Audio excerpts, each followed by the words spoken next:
Okay, I got a Sunday call that this beer case is out. It's day before Memorial Day. It's the Memorial Day weekend. So it was an emergency.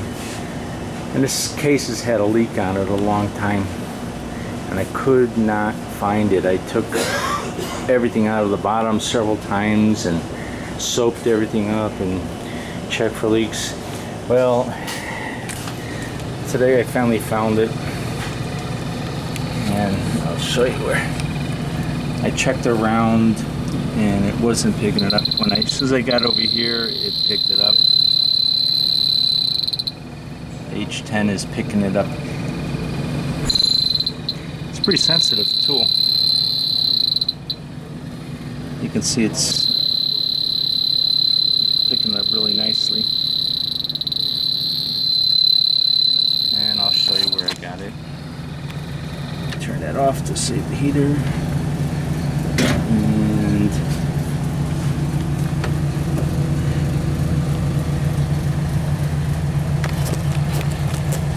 let's see if I can focus in here.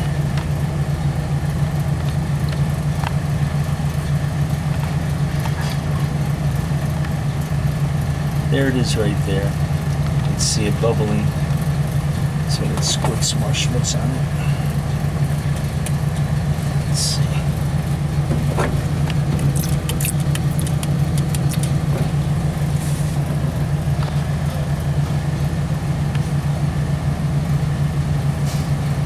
It's right on the connection of the expansion valve tube. There's a lot of expansion and contraction right there. In this case, it's got a lot of miles on it. You can see it's bubbling good.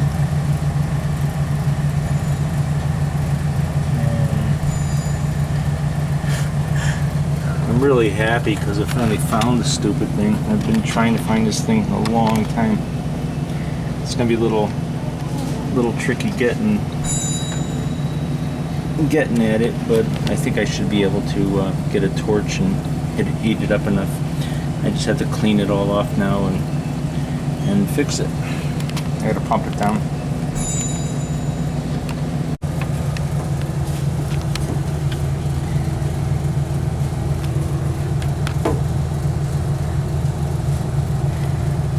Okay, I cleaned it off and now I'm gonna put flux on it and then I'm gonna braze it.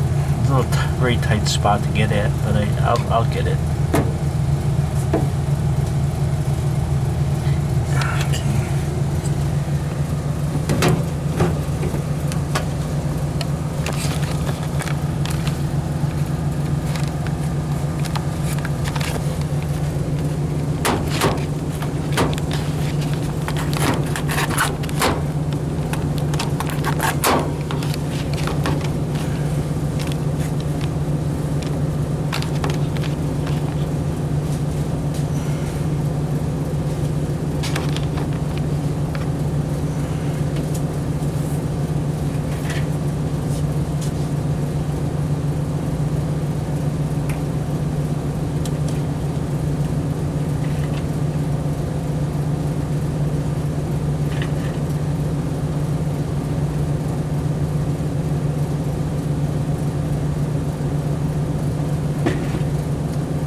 Lucky it wasn't in the middle of the coil, in the middle of the evaporator someplace. Apparently the expansion and contraction of this over time caused the braze to leak. It probably wasn't a good braze to start with, just like a barely caulked braze.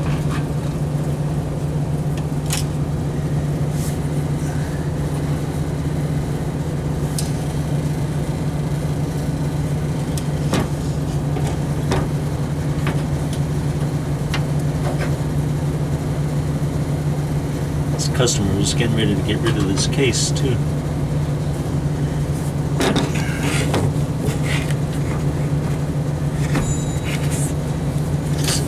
probably going to have to spend $10,000 to $20,000.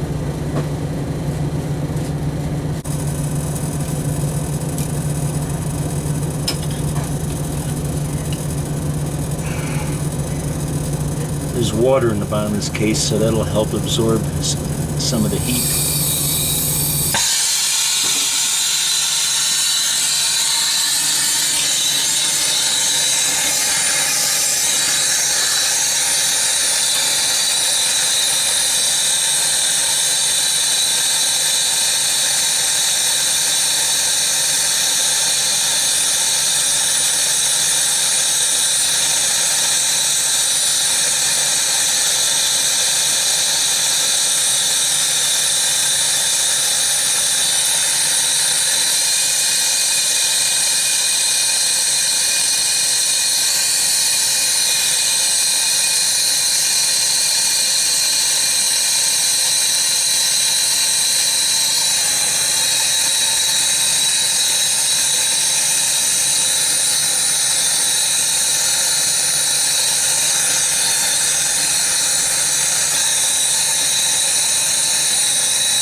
That's the pipe down there that I just did.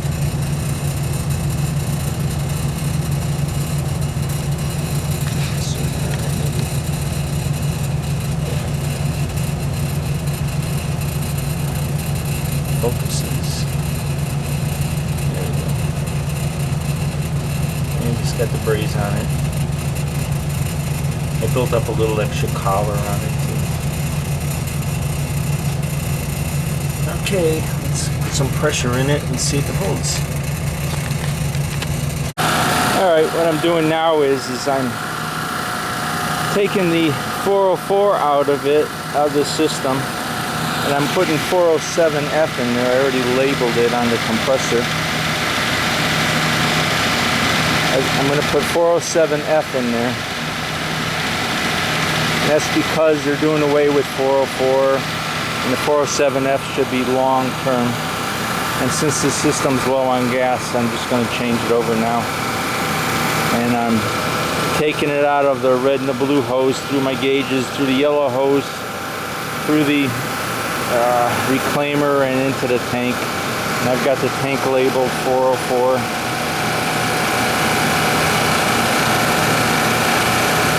And then once I hit, sorry about the zooming.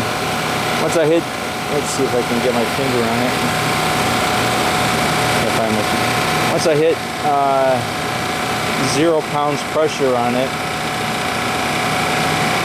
on the system, I'm going to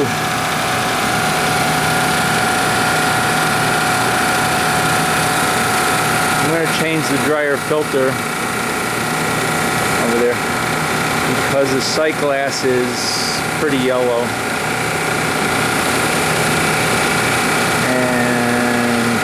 It again. There it is.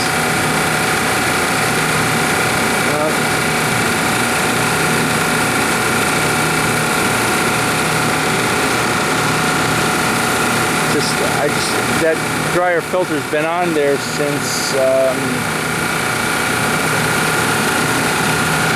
I installed these, and I'm not sure how long I've installed them. I installed them back in the 90s, the late 90s, 97, something like that. The guy he's got a glass door cases inside, and somebody hooked up an air conditioning unit to them, and it just didn't work. It was a real debacle. And this guy, some young fellow's learning, I'm sure. But it was a mess. I put the box over, the electrical box on the wall, and defrost time clocks on the system, and wired it all in. And I put circuit breaker boxes on. If I can find it, circuit breakers on it, because there's one main switch coming out here for the both of them. So I divided that up to two smaller circuit breakers, one for each one. And I think I have a 30 amp circuit breaker for each one, which is more than enough. It probably only draws, 19 amps, something like that, or less. But I'm removing the refrigerant now. Okay, it looks like we're down there. Got a couple pounds pressure in there. Not sure why we shut off. We should have went into a vacuum. I'll have to work on that. Okay, I've got my dryer filter. I put leak lock on it and Teflon tape. I always use the combination of the two. I'm going to change this guy right now. It's been on there a long time. I haven't had any leaks. Well, the paint just turned powdered, huh? Let's see.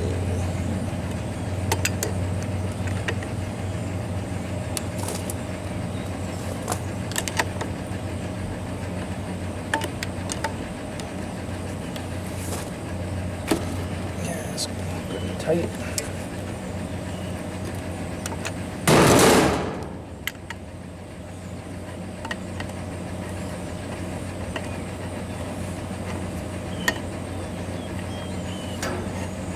Made that connection back in the 90s.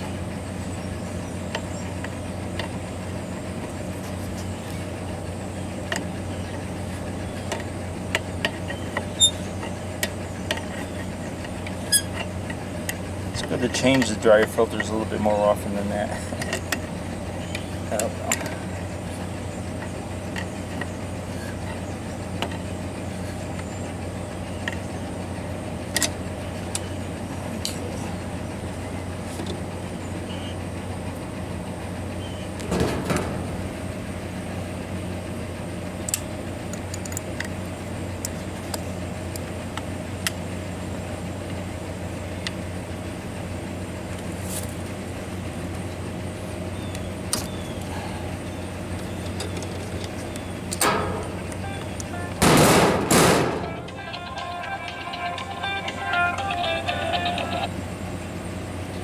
Hello?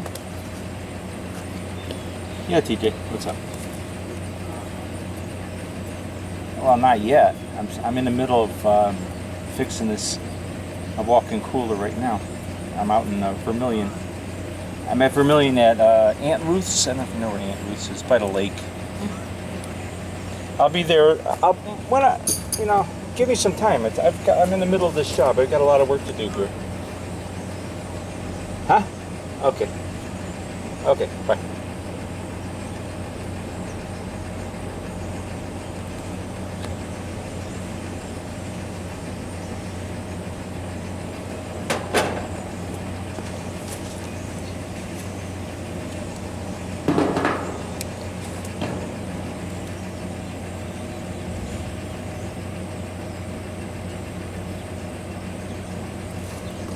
There's a copper washer in here that I have to make sure it is in there.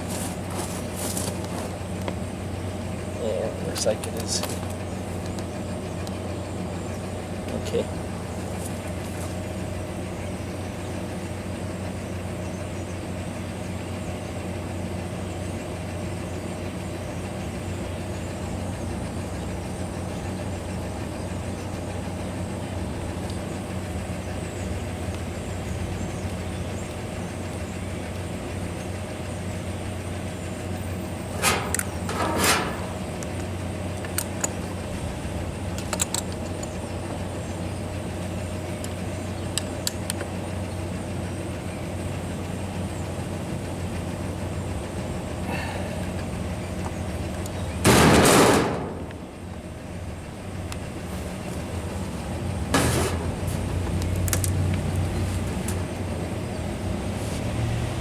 another call from about that air conditioning unit that I put the used compressor on. Didn't want to do it, but of course now it's Labor Day weekend tomorrow. It's Labor Day tomorrow. And it's Sunday today, and the guy calls me up, said it's not working. Of course not. It's an old used compressor. Called me a little while ago, and he's so nervous he called me again. People get upset and they start pestering you. I told him I was in the middle of doing this job. I had to finish it.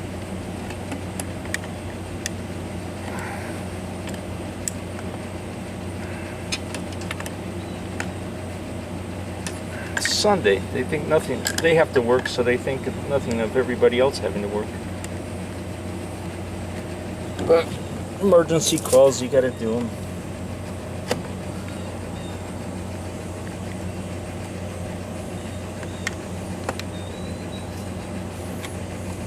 The one negative thing in our profession is our emergency calls. You have to be there for the customer. And if you're not there, then you lose the customer. Of course, it'd be nice if they called during the week. But usually what they're doing during the week is watching the equipment and it won't be working perfectly right. And they'll wait until the weekend to call you when they have to call. Okay, I'm pulling a vacuum on it. And I got 2 vacuum gauges on it.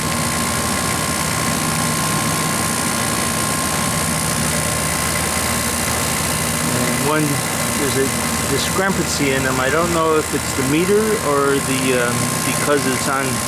One's on the small liquid line, and the other one is on the larger suction line. And that may be the discrepancy, but I'm down to 800 microns, or yeah, 820.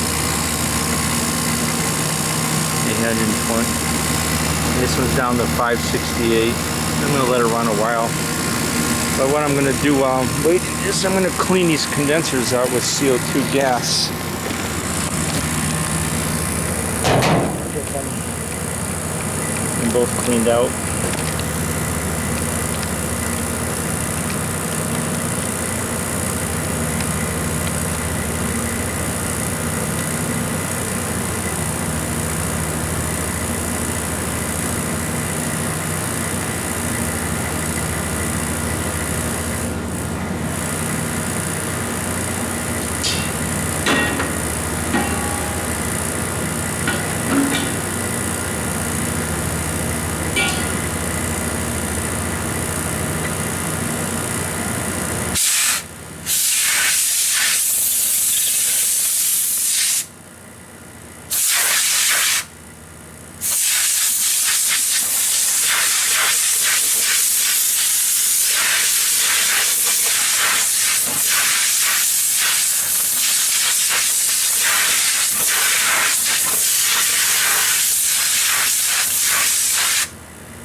Oh, that was fairly dirty.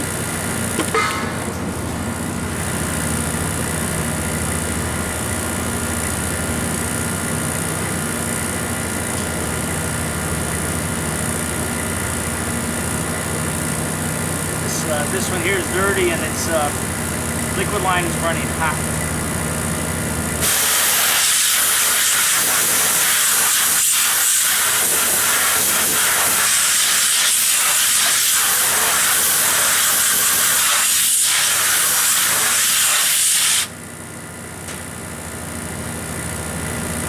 Much more better.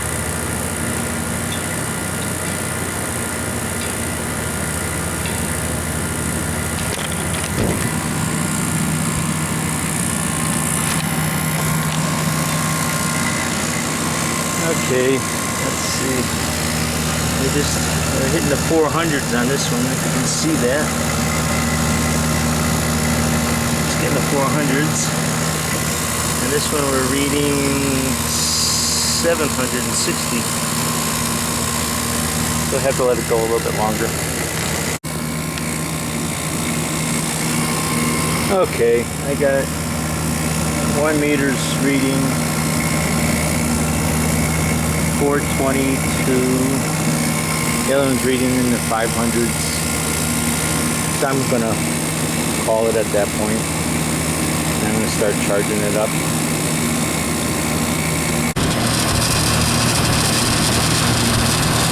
Okay, I'm just finishing charging it up now.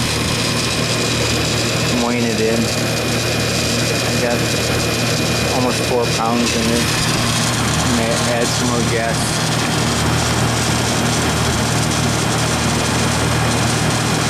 Okay, we have bubbles in our sight glass. And that's what we want to eliminate.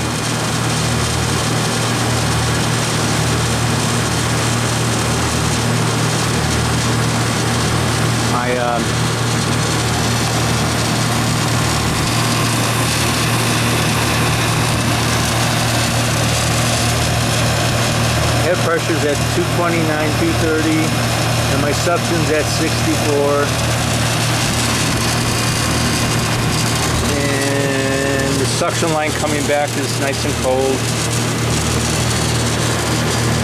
So I just have to fill up the sight glass, and it'll take a couple minutes here. Can't do it fast. You gotta let the system balance out. Refrigerant has to get in. There's 2 evaporator coils with 2 expansion valves and a case inside, and it all has to get balanced. So that's what we're doing right now. Okay, I'm just about done for today. My head pressure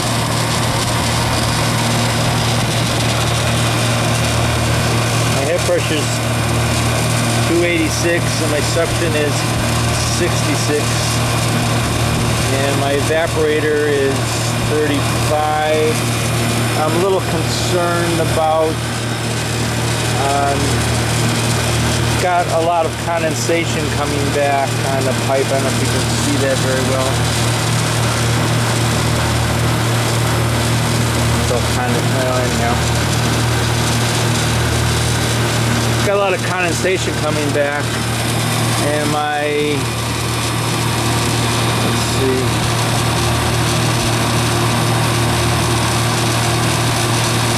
my temperature coming back to the compressor is 44 degrees, a little bit lowish, a little bit cold. It means that the valves are flooding, and another thing I'm a little concerned about is still have a lot of bubbles in the sight glass.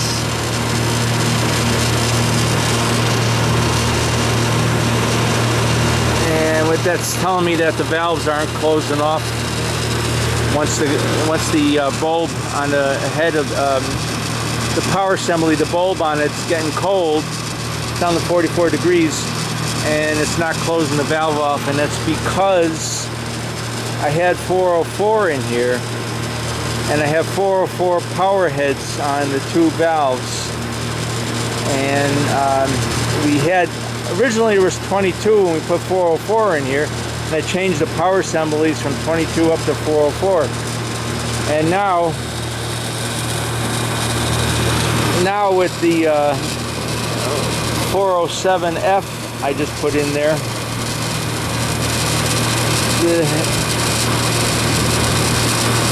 I have to go back to the R22 power assemblies on the expansion valves. It should work okay for the rest of the weekend, but Tuesday or Wednesday I have to get in here with 2 power assemblies and change them, and then run the system. And then what will happen is the valves will close off. The 2 valves will close off, and the refrigerant will back up to here, and the sight glass will be full. If I filled the sight glass up right now, I would overcharge it pretty seriously, to the point where I would be getting frost coming back.